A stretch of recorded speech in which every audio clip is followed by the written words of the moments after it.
Webcam, party time, actually. Alright, so, 5th hour. This is the first day trying 6 hours, and this is going to be a little bit much. We got 2 more hours to go. We're doing good, Chaz.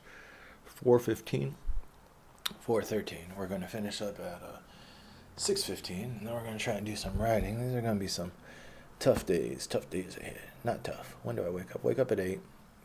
Leave here about 8:30, go to the gym. Get to the gym about 8:45. Stretch out until 9:15. Work out until about 9:45. Get back home about 10. Eat, have breakfast with folks. Hang out until 12. Sometimes do some reading then too. And do these 12 to 6. 12 to 6:30 with all the breaks.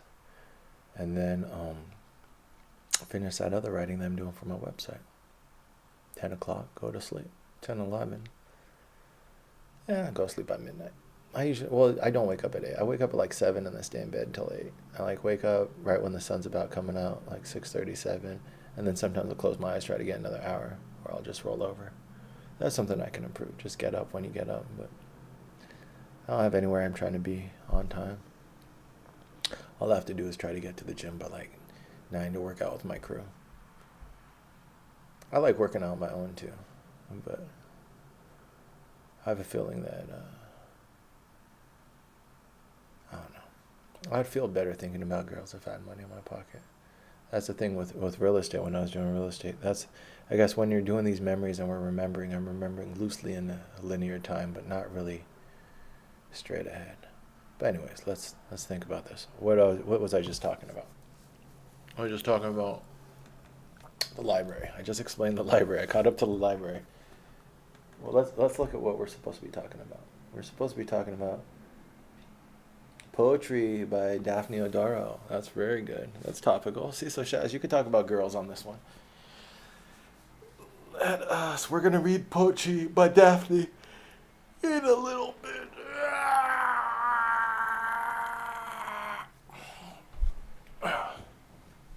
Alright, we're gonna read her in a little bit. Let me stretch the other side.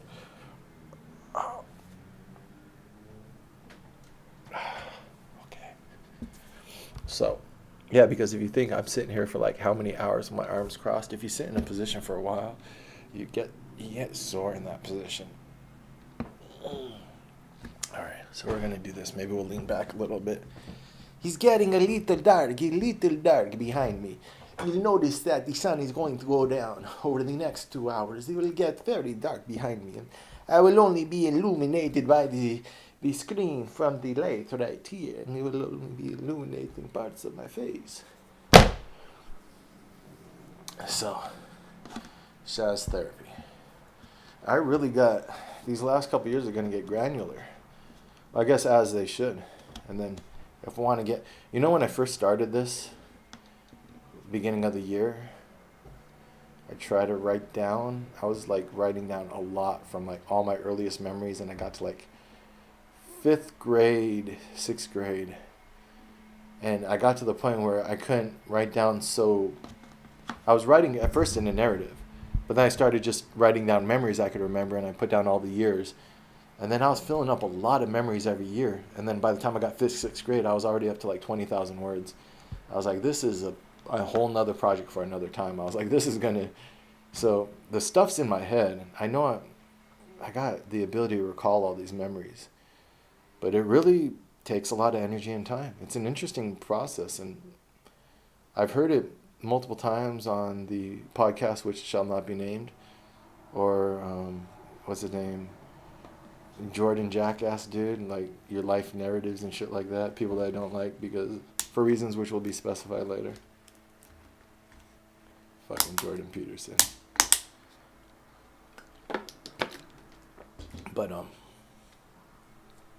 anyways, that's what it is. Shaz is, when I don't like someone, I don't fucking like them. I can't, like, when their name's mentioned, when their presence comes up, it's just like, fucking my fangs come out, my claws come out. I'm just like, I cannot be cool with people that I'm not cool with. Once there's a reason or there's an instinctive, I really trust my emotional response on people. But then explore that. Doesn't mean that I'm always right. I just trust it. But there's something there. It's something that maybe I need to correct in myself, so it's a blind spot. Or there's a reason why, which is indicative of their behavior, which has set me off. So.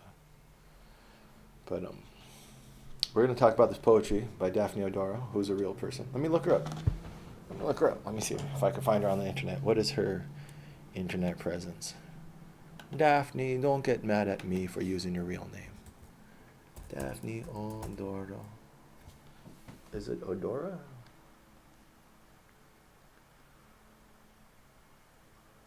Odora. Odora. Images. Daphne Odora is a species of flower. Oh, that's adorable.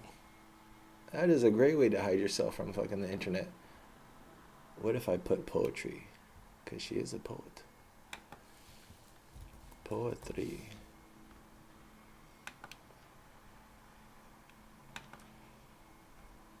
No, still only flowers. That is beautiful.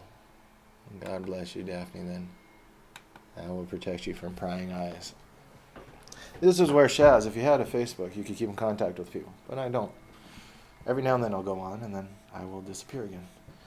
So, what real names do I have in here? Randall Winston, Daphne Odora, and Rachel White. Any other ones? David McNerney, Shaz Barbaric.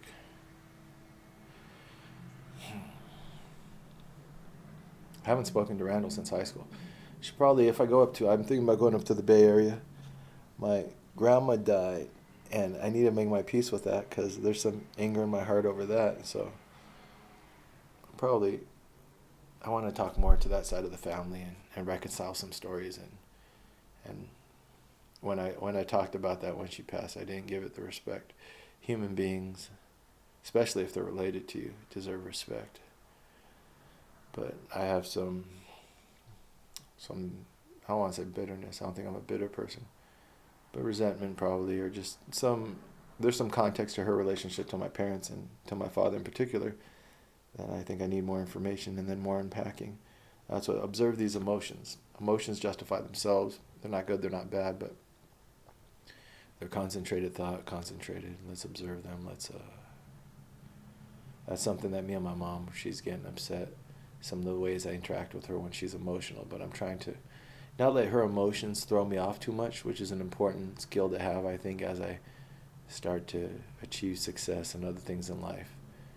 She could be a little bit emotionally manipulative, I think, from my experience, but that I'm also trying not to be cold because her emotions, if these are words that I want to live by, they justify themselves. And so this is just how she feels and how she reacts with the world. How do you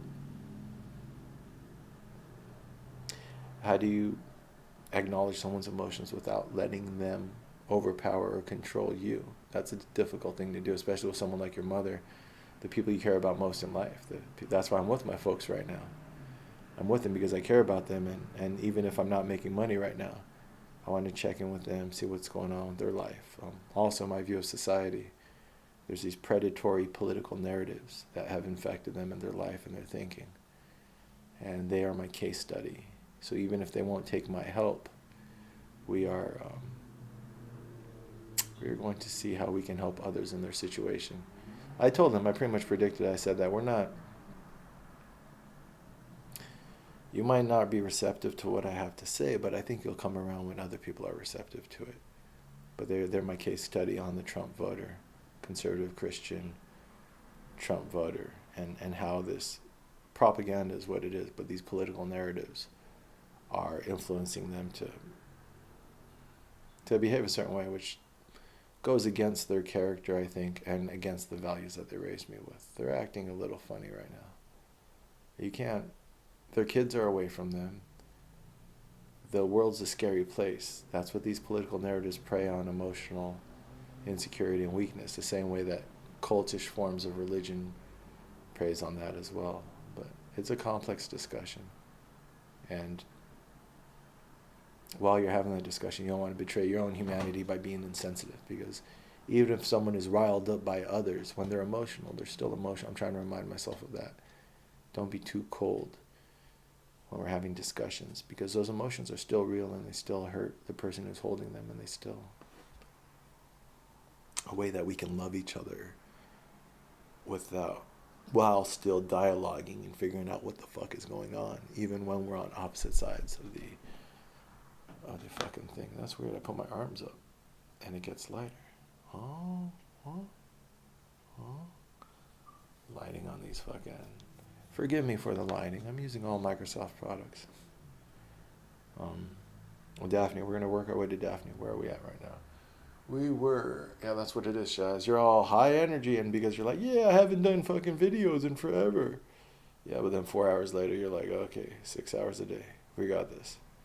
Because I feel kind of bad when I'm doing these, and it's an honest representation of my energy. When like my energy lowers, it's like, all right, well, if I'm tired, I'm going to be tiring whoever's watching this. But who is watching this is Shaz in the future. So Shaz in the future, I fucking toughed it out. You could tough it out too. Where are we at? We are at, I'm trying to think.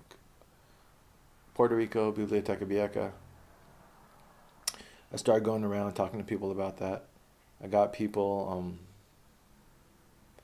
I got it in the magazine, the local magazine. I sourced a location, and it was too much. It got over my head, like all of my projects to that point. The real estate, when I started the company, was like my biggest feather in my cap. Like, no, I can do shit. I'm just as good as anyone else at doing shit. But back then I hadn't really accomplished anything to my name, hadn't really held any real money. So things just get out of control. I realized that there's this historical trust on the island. There's this Navy League or some sort of military fucking non-profit, but they're totally fucking like arm of the United States shit. And then like some other stuff. Not that the United States is bad, but the military's history on the island isn't the best. So I didn't want to be involved with those types of organizations. And I started to see from my Occupy Wall Street days, I was like, if I don't get this nonprofit started the right way, it's just going to be co-opted by whoever's giving us the most money. So even if it's a good idea, I could see enough of the chessboard to be like, we want to make sure we have financial independence and we want to do it the right way. I don't want to just go to an organization that says this is great, but then these are going to be your values. Because I saw that on the island. The microempresa, I saw where their money came from. I saw the organizations that I expected to act a little bit differently sometimes. But like I'm very sensitive to narratives, and I could just feel some sort of narratives that like the people who blame the poor people for being poor and the fucking violent people for being violent, when those are all just symptoms of people who've been shit on. Just quoting those fucking statistics, 36 times more likely to be murdered. 80% chance you're going to fucking have heavy metal contamination because they bombed the fuck out of your island since World War II with fucking heavy metals, depleted uranium, fucking cluster bombs, all that shit. One whole fucking third of the island, they're still cleaning up the munitions, is going to take decades. That's what my old boss, we would go out to the mouth of this bay and he'd look back, he'd be like, look at this place. Why would you ever, what? And everyone's like, well, he would slow play. He'd be like, look at this place. Look how beautiful it is. It's paradise, blah, blah, blah. Like, some people would think to bomb this place, or however the fuck he would say it. But, like, what type of person are you to look at paradise and be like, oh, this is a perfect place for me to practice warfare?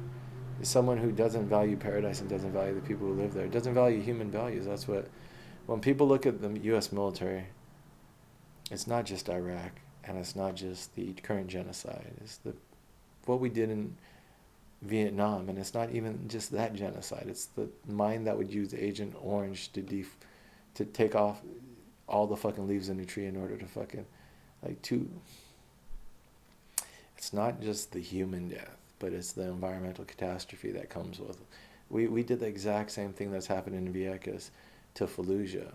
When you just fucking go online and look up fucking tumorous babies Iraq. The heavy metals in Iraq are causing fucking the contamination, the same shit you see anywhere that there's heavy military activity. It's actions without consequences.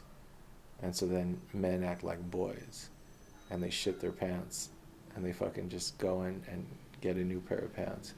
It's displaying none of the characteristics of manhood or even womanhood, custody or protection or care of future generations, or the environment or stewardship. However you look at the world and whatever values you live by, the inhumanity of war and the war engines betray those values. And Vieques is just a symptom of that. And that's why I put in that library proposal, holding people accountable. That's a part of it.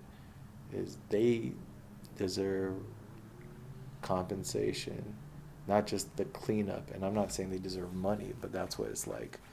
We want to make sure at least we know what the sides are. Like the military, you do something like that for years, fucking with this island, dropping bombs, doing this and that, and then you just say, all right, now we're just going to clean it up.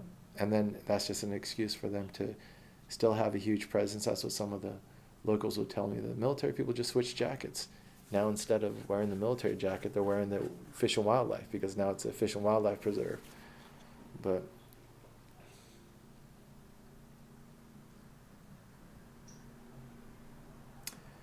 that's where the library was like, let's give people control of their own destinies. That's the front line of this battle. Autonomy. Let's give. I'm not saying Puerto Rico should be its own country, and I'm not saying it should be a part of the United States, but education to help elevate people out of poverty. That's the anarchist way. Is I don't prescribe the solution, but empower people to determine their own fates. That's what when the anarchists and the communists split, the communists were like, we got to create the revolution for the proletariat. And the anarchists were like, just empower those who are being victimized, and they'll determine their own destinies. That's why their biggest thing is always education. It's just educate people on that. Maybe, well, back in the days, what I was reading, the anarchist survey in the 1800s, with the workers were being taken advantage of, and they were just educating people on how to organize and how to push back against the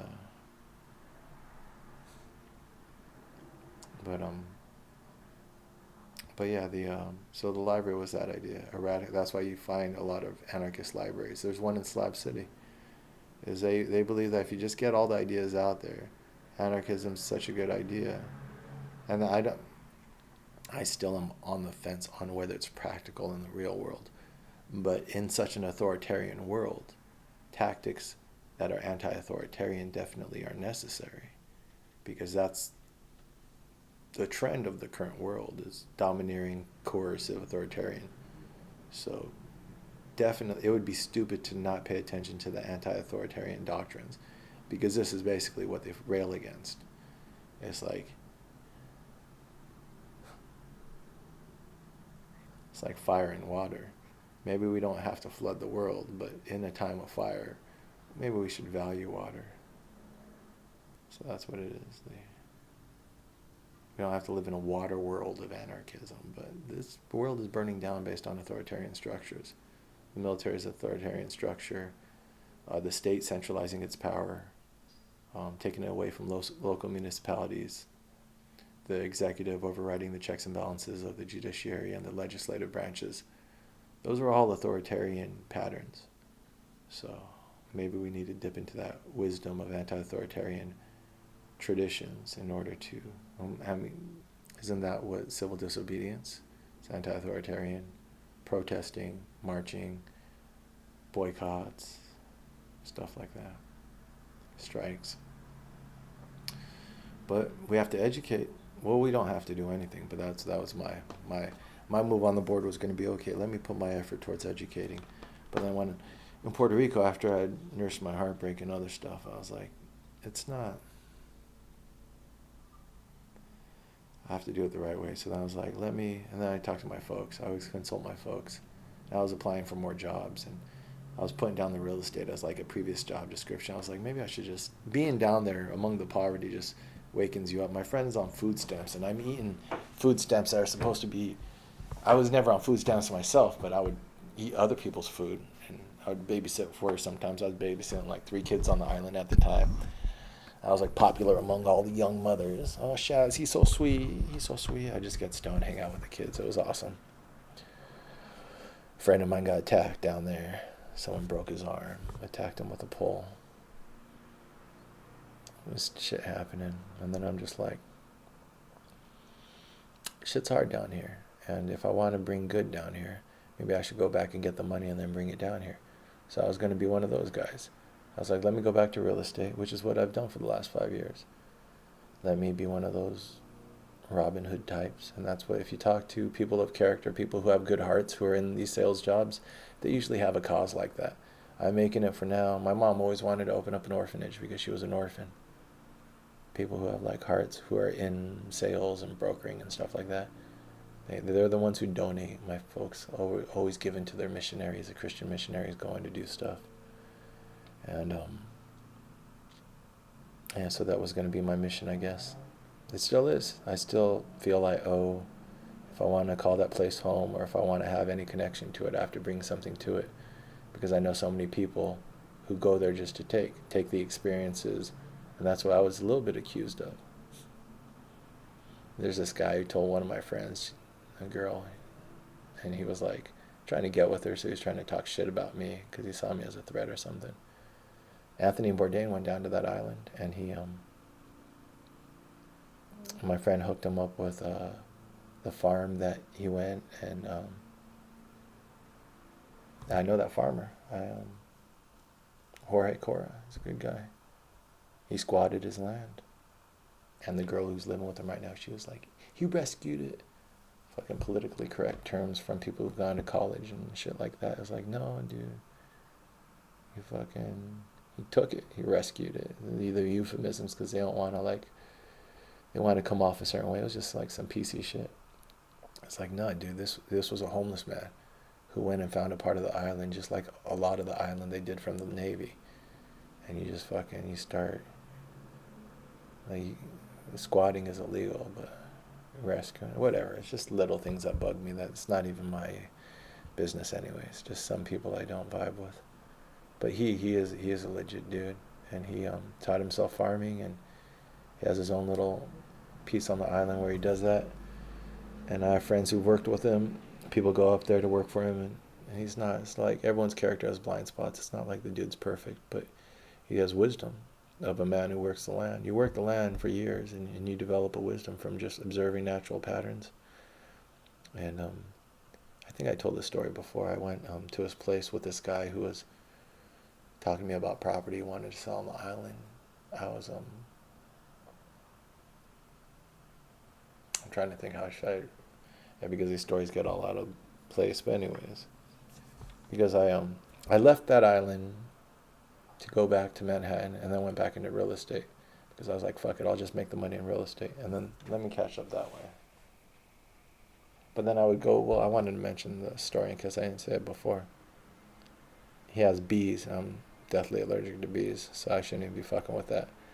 But we walk up to the gate, me and this dude he doesn't like, and I'm like coming back for one of my real estate trips. So when I was doing real estate, making good money, now when I would come back to the island, I'd ball out a little bit, and I'd try to splash and let people know I'm doing good, stay at the nice hotels, and eat at the fucking restaurants I couldn't eat at before because I was always broke, running around with no shoes.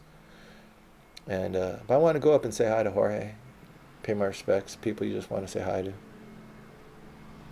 Might not even remember me. Maybe. Just stuff like that. You look people in the eye, shake their hand, be like, hey, that's all. Just respect.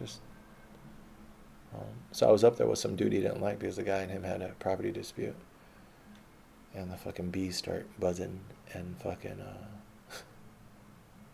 we're standing at the gate to his property because now it's his property, and Puerto Rico has those laws. The same I think we have them in the United States somewhat. Mexico, even more so. Unused land can be squatted and then become your land. So this is Jorge's farm now. And the bees are buzzing, and they're getting more and more bees at us, and I'm one sting will blow up my whole face. Probably take a handful to kill me, but a handful will kill me.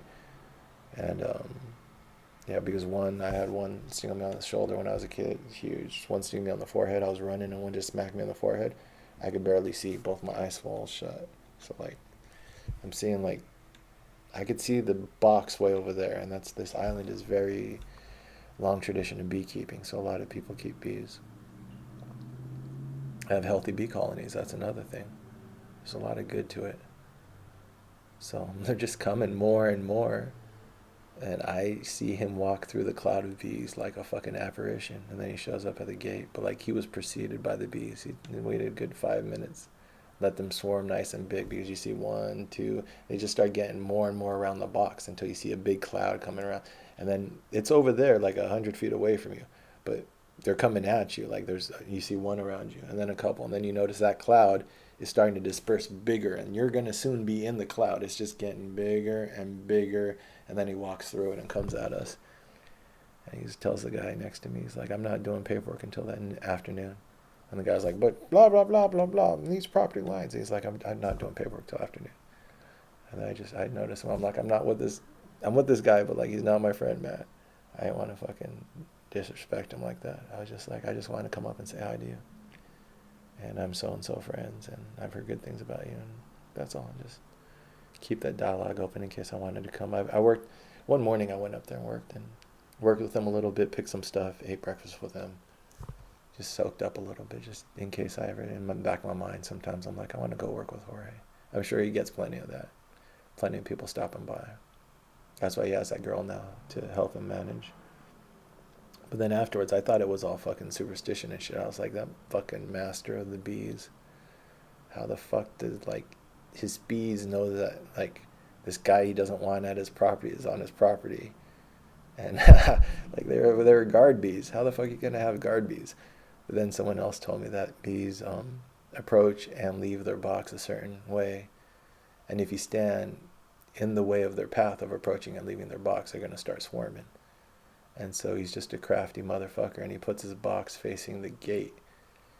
Or he handles his bees with no suit. And so he just knows their behavior and pattern. You observe nature, I think, with plants or with animals. And so if you stand in front of his gate, the bees are going to start swarming, I think. I think he just has it a certain way where the fucking... But it was very effective. You're not going to stand outside that man's property for long before you start fucking wondering about, I don't know, just natural shit. You don't know you're in danger, but you're in danger. That's nature. Like if you're in the ocean and you're not familiar with fish and familiar with coral and other stuff, you don't know you're in danger, but you're in danger. Fucking, I tell people, I'm like, don't stand there, don't touch that. No, that's fire coral. Fire coral is like stinging nettle. It's gonna burn you. Don't fucking. That's a lionfish. It's not gonna kill you, but you're gonna wish you were dead. That's as fucking painful a toxin as there is in the ocean. That's like maybe like the jellyfish man of war is worse, but not by much. That one's it could put you in the hospital from the pain. Fucking, it's beautiful. Lionfish are beautiful. They don't move. They know they don't have to move. They don't have a natural predator. They're released. Someone flushed some down the toilet in the fucking Florida or some shit, somewhere in the United States, and now they're all over the Caribbean. You can't kill them fast enough. So whenever you see them, they go out and they try to kill them because they just eat everything. They're delicious too. Since they don't move, if you could just, I've never been stung by one, and you shoot them with a spearfish, with a spear gun, but I would pole fish. Pole fish is where you take a pole spear, a spear but a lot longer than this, and you can get like a 3 foot, a 5 foot one, and then there's like an inner tube on the end. You put your thumb through the inner tube part, and then you grab it, and now you have tension. And when you release that tension, whoosh, it shoots forward. So it's cool because when you're underwater, you're holding something with a tensile strength, so it actually feels like you have fucking power here. And when you're fishing, it's like when you draw back a bow and arrow, you feel that strength right there, and you have to be good. So like, I went out there with this guy from Texas, another Texan. They're wild. They love hunting. He showed me how. Well, he and I were both learning, so we both were like buddies, battle buddies for each other in the ocean. You don't really want to go out by yourself. Well, I mean, you can, but it's probably better. And so I remember once I was fucking this yellowfin mahara, I think it was. I forgot all my fish names. And he was like, what you notice is fish will do an evasive maneuver and then stop. Like they don't, unless they get the fuck away. If you spook them, they'll be like, and then they'll stop.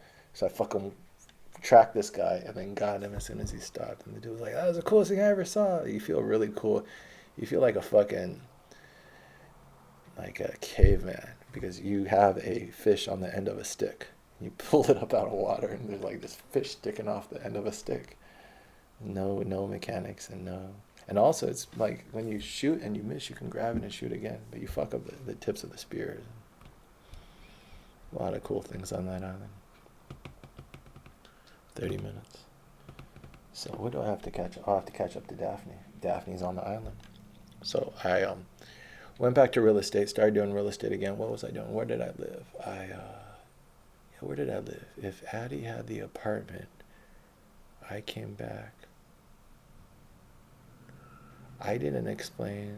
Oh, this is the time that I stayed in Central Park. That's funny. So I was at Titan. Yeah, that's how this will make sense. This was only 5 years ago, so it's like, yeah, trying to get this narrative down. If you don't get it down now, you can forget. I was at Titan, and I went to Puerto Rico.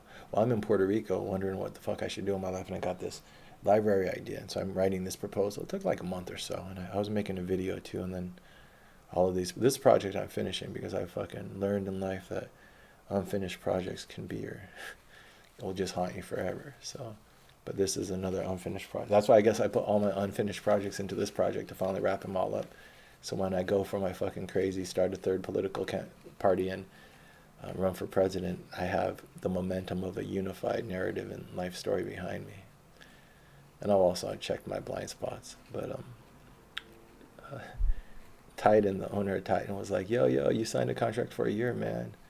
You bounced after 3 months. I was like, I'm not sure what I'm doing in my life, man. I'm sorry.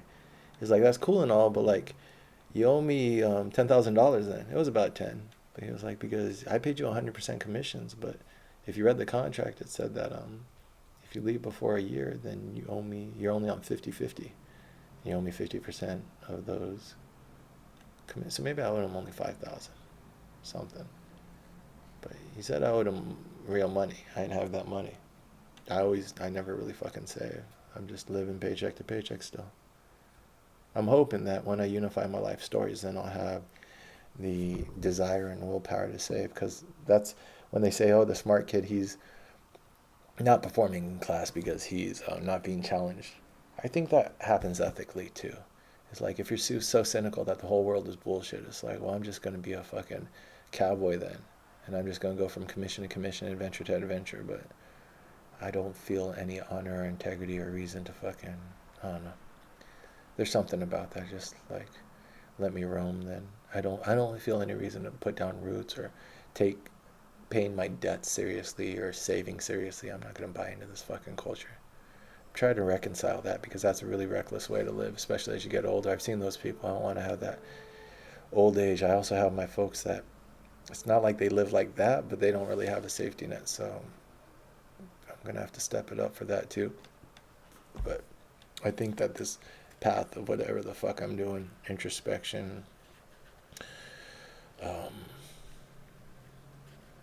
self fucking dialogue or therapy or whatever, we'll figure some stuff out by the end of this. Well, also, that's something I said at the end of 2017. It's like, all you can do is put a stake in time, let time pass, and then put another stake in time and observe what's in the middle. So this is a stake in time. The end of 2019 will be another stake, and then we'll observe what happened in 2019, and we'll see if Shaz is the same person he is right here. So, but I know I'm different than the beginning of this fucking year, that's for sure. I thought I was going to still stay in real estate. I really thought this was all just temporary. I was like, all right, I'm going to try to write this. I thought maybe I was writing a book about Occupy Wall Street. I was like, I'll just wait. And then every month I didn't do real estate was another month that my head cleared. I was like, oh, I was really reacting. Real estate was a big reaction to Occupy Wall Street and a big reaction to my insecurities. I'm really glad I did it and everything I've learned, but I got to put it in context with the greater story of my life. And when I started to realize that and remember that greater story, that was like, oh, yeah, I've kind of been avoiding myself these last couple of years, which is why I think my character was deteriorating, and as evidenced by people in my life and things I was doing. But I did good. I played, and I participated in the society as it is currently constructed. But I can envision a better one, and I think we got some work to do.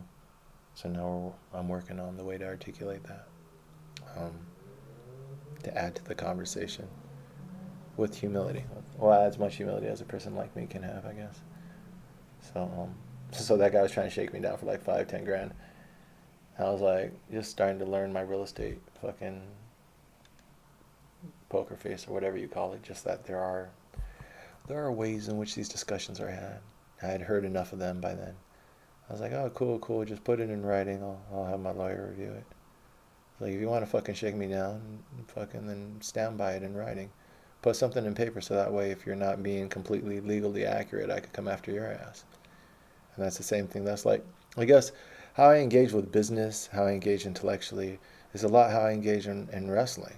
Is like some people like boxing, and I would love. I'm watching MMA more. I'm starting to like boxing more, and I've never really fucking learned or had that art.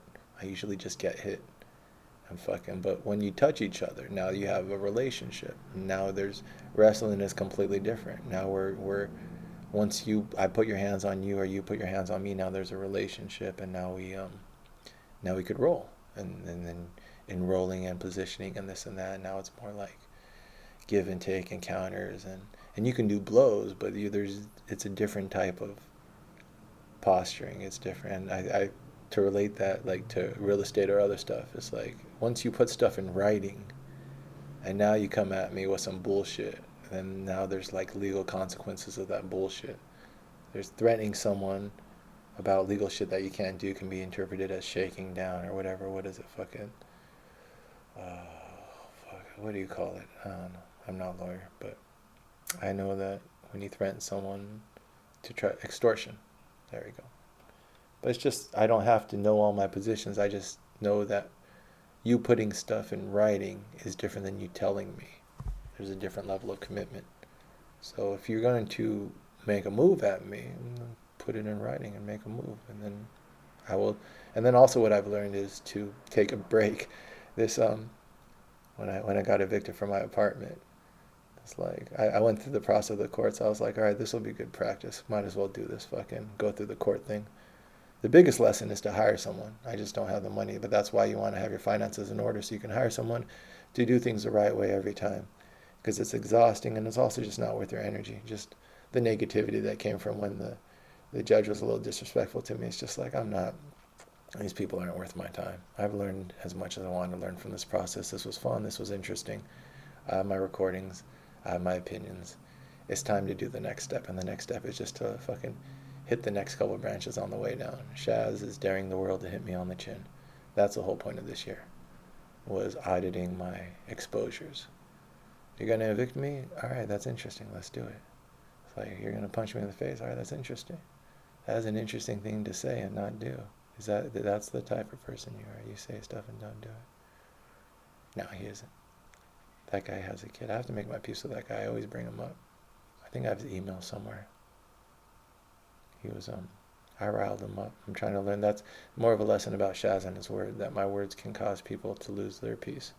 So that's part of. I knew that correcting my word was a lesson for this year. Everything stems out of that. Everything, even the personal safety, this and that. It's like Shaz has kept himself alive so far, this far in life. But so that guy was like, oh, fucking blah, blah, blah money. And I'm like, yeah, whatever. Never heard from him again. I heard from someone else. I had friends in that company. They're like, oh, that guy hates you, blah, blah, blah. He's not in New York anymore. He's in Pennsylvania or somewhere. It's like, fucking what? I'm sorry I'm a flake. And I should have read your contract better. But obviously it wasn't legit, or else you would have actually fucking sent me some legal paperwork. Or you're just too cheap to fucking sue me for $5,000. Or whatever. Or you just know that's not worth your time. But either way, fucking that's disrespectful for you to fucking just try to shake me down like that. It's like, yeah, if people threaten you, that's what it is. People threaten you physically. People actually come after you physically. And then people threaten you legally and actually come after you legally. It's the same spirit. The same fucking... I've had people sue me. No, not people sue me. People threaten to sue me. Threaten to sue my friends. Did I say... I don't know if I said that story about that one Israeli dude who was... I don't know if he was in the special forces, but it's like there's people who tell me everyone in Israel is in the military, and there's people who tell me they're in the military, and then people who like, I know the military types who like they're always fit, they're like fucking always in go mode, like they're just super soldier. Like I know being in the military, I know the average soldier, and I know like a certain type of body type and mind state, and fucking like seeing combat, but not just that, like enjoys like they're war dogs or something. I don't know what you call it, but they're fucking their 0 to 60 is very fucking. I love this dude. He was a really cool dude. I really hope that we run back into each other again, but he, some landlord fucking disrespected him in front of his client, and he told his client, he was like, it was a landlord, the guy owns, his family owns the buildings, and they're not the biggest in New York. New York's a huge city, but some of these small landlords own decent portfolios, dozen, maybe 2 dozen buildings. And fucking he tells, and this is a fucking dipshit son of the owner. I met this guy before we did a deal. It's not that he's a dipshit, but like, he's the son of a landlord. Donald Trump is the son of a landlord.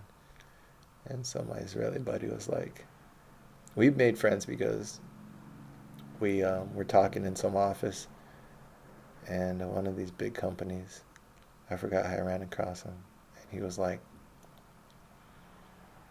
we just like, oh, you work out, blah, blah. I was like, yeah, I'm trying to get bigger, blah, blah, blah. I was probably like a little bit bigger than this. And then he was like, I was just telling him, no, you look fit too. Just fucking bro shit. Bro compliments, like girls would be like, I like your puss. You have such a nice puss. And then we were just talking about shit. I like his, like, some people just strike you as sincere. Just some people are bullshit and some people are just straight up. He showed me pictures about like, he's in the Amazon fucking roasting crocodile. He was like, I didn't do that tourist shit. I went down there, found some fucking tribe, and like lived with the tribe for a little bit. And he shows me pictures of him in his underwear among this tribe of Amazonians roasting a fucking crocodile on a spit. This dude's wild. He told me like he went to the desert and took a knife and cut himself 3 times on fucking his forehead and put a drop of acid in each one of the cuts, and then wrapped a fucking bandana around his head and went running through the desert. I took him to a fucking party, anyways. So this landlord had given him shit, and he told his client, he was like, go downstairs. And then he fucking threw the landlord up against a fucking wall in some fucking hold that you do at a security checkpoint or something. He did it on me, and it controls your whole body. I don't know if this is real. I should probably Google this shit. Who knows if people are bullshitting me. Put your forearm. Is this a real stance? Let me see real quick. Forearm across chest. Hold military. I don't know. He showed, it's just fuck, I don't know if this is an official technique. Or he showed me, it fucking definitely kept me in place. I can't find it. But he basically said he pinned this guy up against the fucking wall, and was just like, and for us in real estate, I guess that's why it cracks me up, because in real estate we're like the landlord, and we get subservient around clients and this and that, and it's like, it's the type of energy I get when I fire a client, when a client's giving me shit, and I'm like, oh, you're the expert, I forgot, I'm sorry. Well, you can't be, you won't make any money being rude to me. I make plenty of money, and I'm as rude as I fucking want. So you can suck my dick. No, I wouldn't say that. I wouldn't curse. It is lack of creativity to curse. To politely tell someone no is what makes you feel good. That's what hopefully this guy figured it out, but his temper, I told him, I was like, you can't be doing that, man. You're going to get in trouble. But the spirit, the same spirit as that Puerto Rican lady who had the knife in her pocket, and she went up to the girl who was messing with her man. She kind of poked her through her pocket, and just so the lady just felt it. She was like, you know who I am? And the lady fucking was in the next boat out of there. Just some people, I guess, I don't know, is that suicidal? Is that too wild? Like some people just, that's why I have that quote by Ralph Waldo Emerson, people who take their honor into their own keeping. They are for boys and barbarians are the true heroes of their age. He was speaking against them because he was a genteel guy. He was saying that we have to be civilized and we can't honor these people who take their honor into their own keeping. He was talking about how the hero making of war, because I agree with the main thesis of his argument, is his speech for pacifism, that yeah, war is great in creating heroes and this hero culture of fighting and warfaring, but he was saying let's be more civilized. Isn't there a better way? So I agree with that, but I also agree with the anarchist Zen idea of natural expressions, um, that the wild has an order of its own. And sometimes you have to take your honor into your own keeping because no one else will keep it. If you want to be an honorable person, then that is up to you and how you live. And if someone is disrespecting that honor, I'm not saying that everything is worth fighting or being stupid, doing things that you can be sued for, doing things that you can, I just closed that thing. But I respect people who take their fucking stand, even when they're stupid. It's just like, I mean, that might be an issue. I shouldn't associate with like people who are silly with it, and I don't want to be silly with it. But I understand it. I understand standing up for your own honor and dignity, even when those aren't battles I would fight. Does that mean that I should understand that anarchist kid who fucking stood up for his honor and dignity when, nah, because real recognizes real. He should have recognized that I wasn't a threat to him, and I wasn't. I wonder about that. That might be like actually somewhere, some place that I'm wrong too. When I think about that, I'm like, I entered this house without asking him, and I just went straight to get my shit. So I kind of like was like trying to punk him a little bit, like I'm just gonna grab my shit, and so then he escalated by grabbing the bat. But then I grabbed the bat from him, but then he dinged me on the head. So I guess you could call it a truce. But that's why I just call that one that, like, I just don't want to associate with the person because I wouldn't. Like, even this Israeli dude, like, we can laugh about these stories, but, like, if he did something like that to me, he did something else. Not to me, but a reason why I don't associate with him so closely. But we'll bring up that at another time. I have to bring up Daphne. So, I'm in real estate, having my crazy adventure. Oh, no, so I get back to... Oh, I have to explain how I got back to New York. I'm always one behind in these videos. I'll bring up Daphne in the next one. I have to explain how I got back to New York. So I was like, fuck, I should go back to New York. I asked my folks. I'm like, all right, well, loan you some money to go back to New York because they want me to do the sales thing and stop being so crazy, stop bouncing around. They were so happy I got into real estate, and they were so happy I was going to actually finally make good in my life. So I was like, all right, this library thing has to be on hold. I have to make some real money. So they loaned me a couple $100, like, yeah, for the plane ticket, and I think $200. I had cash on me. They bought the plane ticket. I think I borrowed the $200 from a friend. They bought the plane ticket. Show up in New York, summertime. It's like right after I did that proposal, so like May, June. I know that the rental cycle in New York, summer's when you make the money. 2013, it's still a hot market. So I'm like, I'm gonna fucking just sleep on the street until I close that first deal. I already have it in my head because I got that fucking island swag. That's what was also helping me. New York, you got like the Wolf of Wall Street types and everyone's like pushing, hustling. But I got my own shit, my own like path I walked so far in life. So like I've gotten 3-4 months experience in New York, probably 5. I think I left there in like February-ish, right before my birthday. So I spent March, April, May maybe on the island. Came back in like June. So like I knew how to make money. And so I got a new company. The old company, that guy, he shut it down because people like me who fucking didn't stay with his little company, which, you take ownership. You're the one who fucking cherry picked us out. You picked us because we were cool, but you should have fucking probably picked more for responsibility. I don't know. People think that you owe companies loyalty. Either you're underqualified or other overqualified. Very rare that you're exactly matched for the company. So either they're getting you or you're getting them. I'd rather be underqualified for a job, but then learn experience and everything. I had no idea how to do real estate. Learned it. So it's like, I don't know. There's win-wins. It doesn't have to be one person taking advantage of the other, but losing me didn't end that guy's little brokerage. He should have fucking... Anyways, I'm not going to give him advice. I'm not angry or happy about the guy. He's living his life, and we don't have enough in common for us to stay in contact. My circle's really small. I came back to another company, Hecht. That's where I had that license, Hecht Group, the Israeli brothers. Now that I know how to make money, it's just like I'm getting, they're a 100% company, and I'm like, I'm getting 100%. I pay them. I take up a desk. I use their. It's not a dedicated desk, so I don't mind that. They're a little bit of a chop shop. The state came to ask us. They were investigating one of the agents who had worked there who had robbed some people. So when that happens, you know that the company brand might be a little tarnished. I had other brokers tell me, I won't work with hacked agents anymore because of fucking this, and that. But I'll work with you because I know you. After like a year or two, you start to work with similar people, or people know of you, or when you're working with someone in a company and you haven't worked with them yet, you drop the name of someone you've worked with in the company who has a does decent volume, and it's like, oh, I worked with so and so on so and so deal, and you quickly establish credibility that I'm just not a dumbass, or just like in a 5 minute. That's that before you start doing business conversation. It's like, what do you do? What do I do? You find out if the person's a dumbass, if they know what they're talking about. People quickly know you know what you're talking about if you know what you're talking about and you're articulate. So I got back there in the summer though. I was just starting to know what I was talking about. I'm fucking $200 in my pocket. So how did I invest that, Shaz?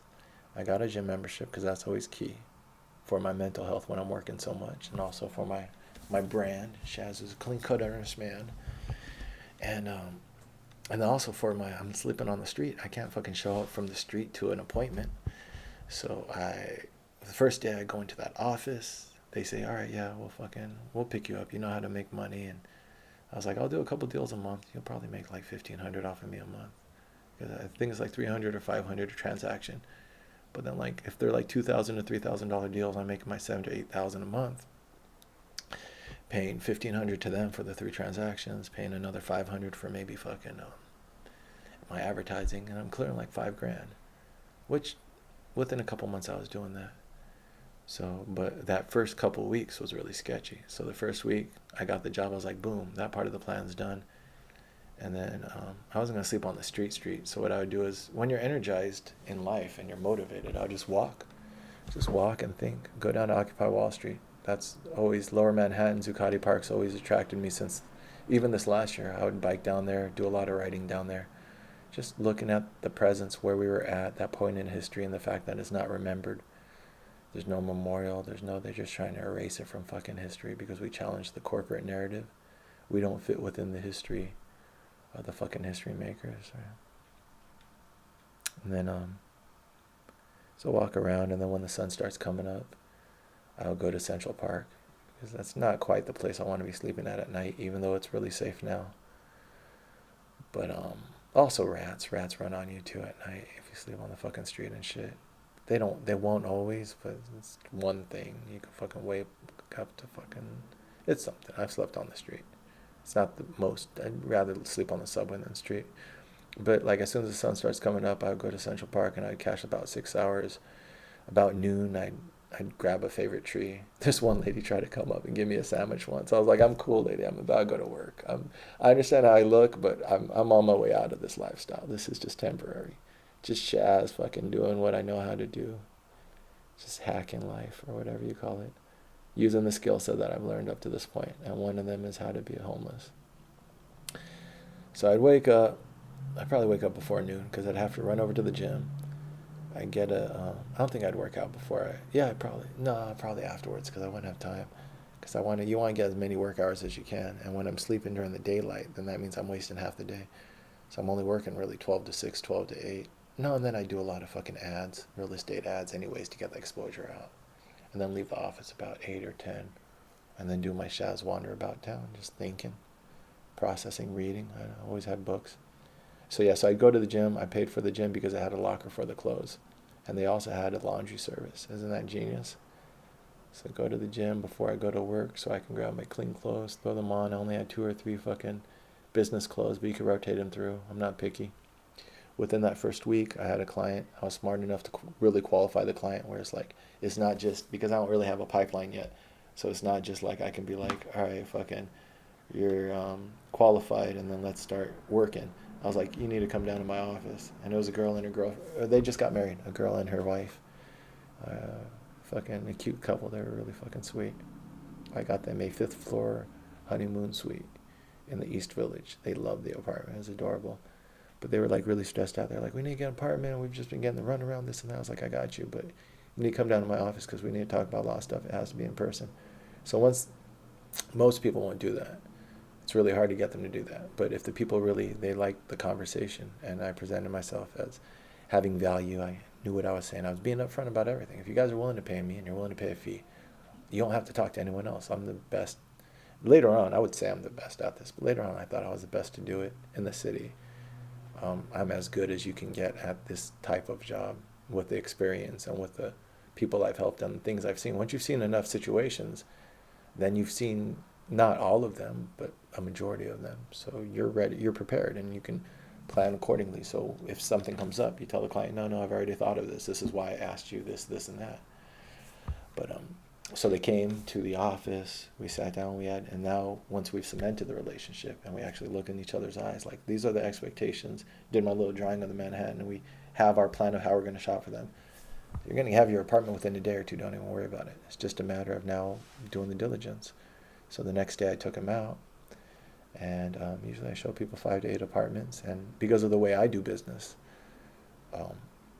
I do so much front end work to qualify them that when we go out, they're like good stuff. I've done a lot of work to prepare these apartments, set up the appointments. That's another thing is when you work with another broker and they're the listing broker on the apartment, they're getting half the commission. So when you're only getting 50% of your commission from your company, and then you're splitting half that commission and you're splitting the gross with the other broker, you're only really getting a quarter. So my business model, since I made sure I would work with these 100% companies, is I didn't mind working with other brokers because I'm making as much as these other guys are renting their own shit. And so and I would tell the clients that. I would say there's no incentive really for me to withhold things from the market, so I'm going to present you the whole market. So a lot of these guys are only showing you the stuff in their company or with their relationships with their landlords because they want to make that higher commission. But for me, all I do is work with other brokers. I don't work on the landlord side. So I turn the negative into the strength. The negative is Shaz is new in the business, and I don't have relationships with landlords. And that's how you build stability in this business, is you get relationships, like that landlord that my buddy threw up against the wall. You're supposed to be nice to those guys because then you get their 20, 30 buildings in your back pocket. And now out of those 30 buildings, you have about fucking 2 to 4 vacancies maybe a year. So let's say 30 times 3. Now you have 100 apartments, 90 apartments. Fucking divided by 12 is what, fucking like 8. We'll say like 8 is like fucking 96 or something like that, right? 8 apartments a month coming up. 8 apartments a month coming up. And let's say the average price is like $2,000, $2,500. Let's say $2,000. That's $16,000 a month in gross commissions you can probably expect. And now you can afford to fucking co-broke with. You can offer them onto the open market, and you know that you're gonna get like, that's a nice like $100,000 worth of revenue a year, just back of the envelope numbers. That's how you build sustainability in the business. That's how you're supposed to do it. And people have told me the president of Keller Williams in New York, I talked with her for a little bit. I was thinking about going over there. But she was like, yeah, we have our metrics and how we advise you on to grow your business, this and that. And you're supposed to have so many landlord relationships and so much estimated revenue based off of estimated apartments that are going to be vacant, just based off of the numbers of it's not an exact science, but these numbers hold the vacancy rates. And there are trends in the market.